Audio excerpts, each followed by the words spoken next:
Hey, what's up? This is Chosen, and obviously, as you can see here in game, we are starting to get feast and barrels as part of in-game rewards, and are probably, I'm sure, going to be coming to offers as well. So I wanted to take this opportunity to have a discussion about adding them to my offer sheet, so we can try to calculate a value in terms of how they will fit in packs that will be offered in game, and then we'll also go through some community feedback and opinions that people are sharing initially about these items, and we'll try to kind of figure all that out. So let's get into it.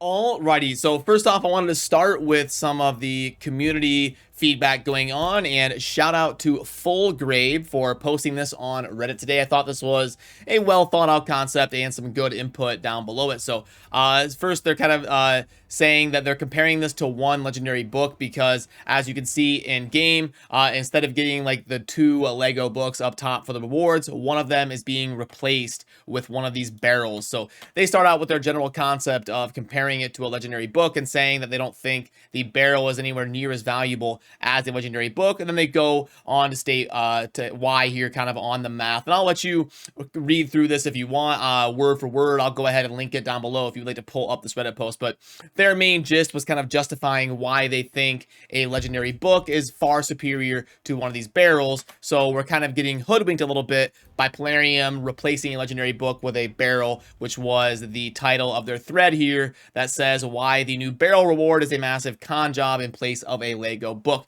But we do get a couple replies down here, and I thought one of the most interesting ones was this one, which basically says the barrel is just XP, and there are lots of ways we have to get XP, obviously, from the campaign, energy, gems, sparring pit, and all of that type of stuff. Even being efficient with dungeons, you can like try to work out teams that are 2 or 3 champs, and then use food champs. You can grind the Minotaur and synergize that to farm a little bit of XP while you grind your Minotaur scrolls.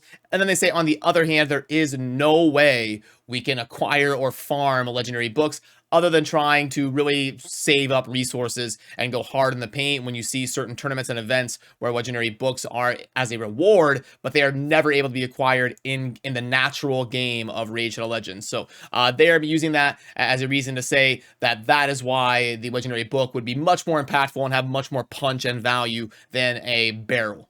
So I do kind of tend to agree with some of the thoughts that are out there and being posted and kind of talked about. But as we dive into trying to add these to the offer calculator and give them some value in terms of how they compare to other things that we get in offers in game, it's important to understand how these two mechanics function in the game if you don't know already. Now, I have not used either one of these resources, but from all the information that I have available to me, basically a barrel is going to take a champion that you have, and it is going to make it the max level for that rank. So if you just summoned a Cold Heart and she is level 1 3-star, you use a barrel on her, she will be level 30 3-star. It's not going to star her up. It's not going to rank anything up. It's just going to take whatever level a champion is, and it's going to make it the max level for that rank. So obviously, you would get a lot more value if you used a barrel on a 5 or 6-star champion as opposed to a 3 or 4-star champion, because when you take it to the max level, you are acquiring more XP. It would have taken you more campaign runs or more XP brews to get that same effect. Then in terms of the feast that you see over towards the left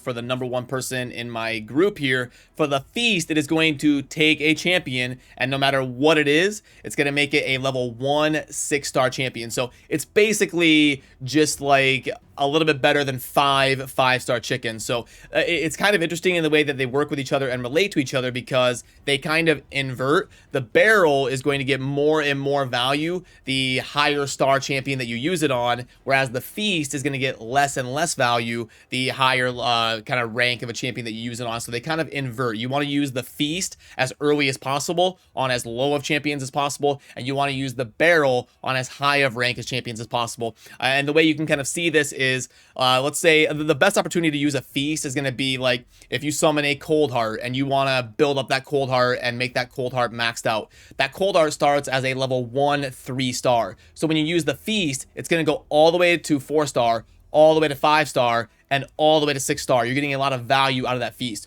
Whereas if you use that feast on a new legendary that you summoned and you're all excited and you want to make that legendary 6-star, you're only going to 6-star. That's it, because the legendary starts as a nat 5, they call it in the gacha industry. It's a natural 5-star when you summon it on your account. So the lower rarity champions, the lesser ranked ones that you use a feast on, you get a lot more value on it. But the barrel obviously is inverted. You're going to want to wait ideally to use that on a 6-star champion, so you get like 750,000 XP, as opposed to using it on a 3-star where you're not getting anywhere near that much.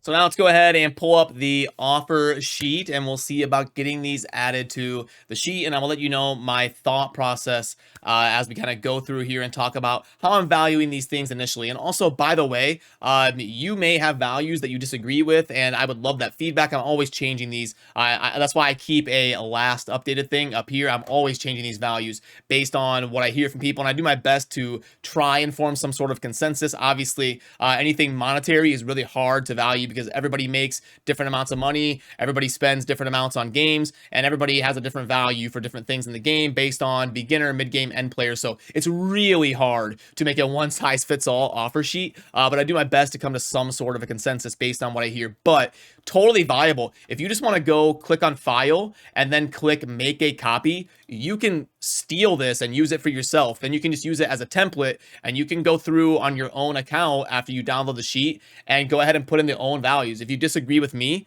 download it, make a copy, and put in your own values. It takes you a few seconds, and you're off and running to have your own customizable offer sheet. Not going to hurt my feelings at all. You are welcome to use this and change it and use it to the best of your ability for how it relates to you.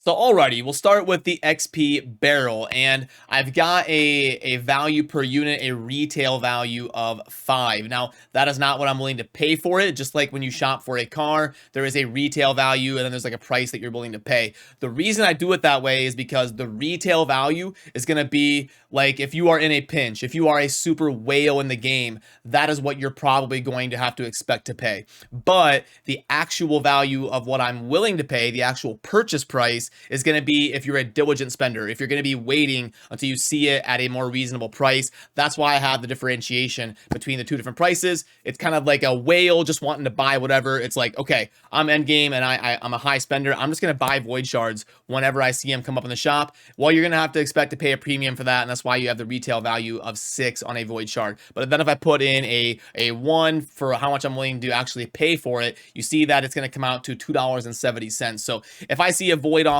for 10 voids, I'm willing to pay about $27 for that personally. You can adjust these values however you would see fit, as I kind of mentioned a little bit ago.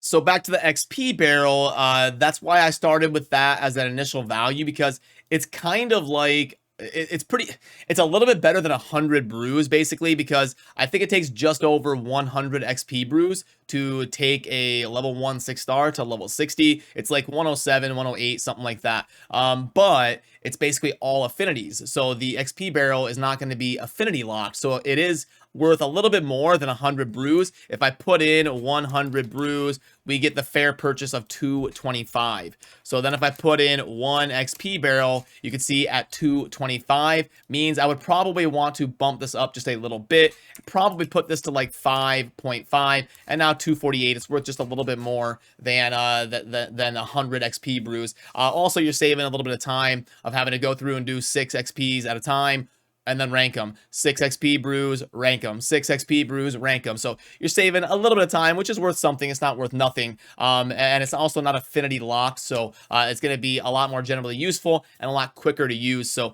I think a fair starting point is just over about 100 XP brews for the initial value here. But I could always adjust this a little bit if I kind of collect input from other people and I start to see it more in the game, and I become a little bit more familiar with how its value is going to shake out in relation to everything else. Now as we head down to getting the feast kind of graded here, you'll notice I had to change the numbers around because I hadn't had it adjusted yet. But so if you saw the numbers change, that is why. But anyway, side note on the feast, it's a little bit interesting the icon they chose for the feast, because a chicken is like the whole chicken, and then the feast is like this little chunk of meat. So it's almost like the feast is less food if you went off of the icon. They almost should have swapped them. They should have had the feast be the whole chicken, And then they should have had that, I don't know, it's kind of weird how the icons kind of work and how they function in the game. But anyway, I digress. That's just a little side rant of what they chose to kind of represent it there. But anyway, to get a fair value of the Feast.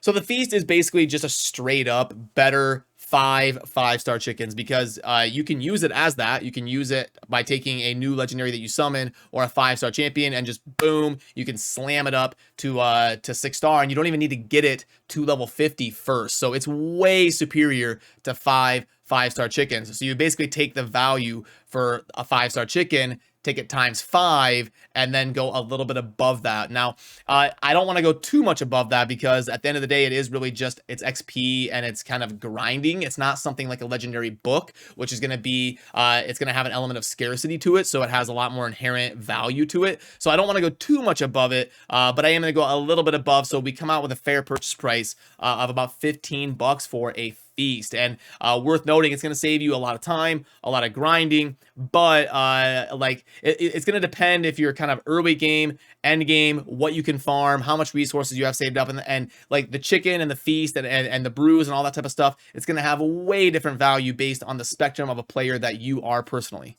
Oh, and actually, my bad. I'm just noticing I'd still left the one barrel on there, so I was affecting that a little bit. That's actually not true. That's fake news. It's actually $13.50 for the fair price for the Feast. Sorry, I had that. I had left that barrel up there. I hadn't cleared that yet. So yeah, the one Feast, I'm currently putting a fair purchase price of $13.50. You can let me know your input on that. I'm definitely going to be adjusting this. This is me initially ranking things. So the final verdict is one Feast. I'm putting a fair purchase price of $13.50, and then for XP barrels, I'm putting a fair purchase price of $2.48. Now, in terms of that Reddit post and how they were kind of talking about and discussing it there, we get $2.48 for the XP barrel, whereas I've got one legendary home at $3.60. So a pretty decent amount of, it's like what, like 30% higher or something, 30-40% higher than a barrel. I would definitely rather lean towards having the legendary tomes, because of how they were talking about you can't actually farm them, you can't actually acquire them,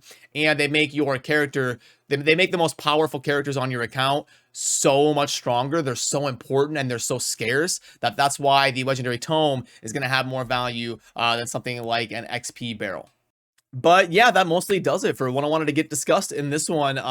You know, it's time to probably also start working on a version 2.0 of this raid calculator. It's been mostly unchanged with just maybe adjusting values and stuff. I need to get like the icons on there and really get this updated to version 2.0 of the raid calculator and kind of get with the times here. So as soon as I catch up and get some time to actually work on something like that, I will I'll work on making this more fancy and getting version 2.0 out there. But yeah, let me know down below. Like I said, I would love to hear, especially because this is also new. We're getting new things added to the game that I need to get priced properly. So if you have input on if I'm crazy or if I'm somewhat close, I would really enjoy to hear that down below. And as always, thank you for watching. Have a good rest of your day.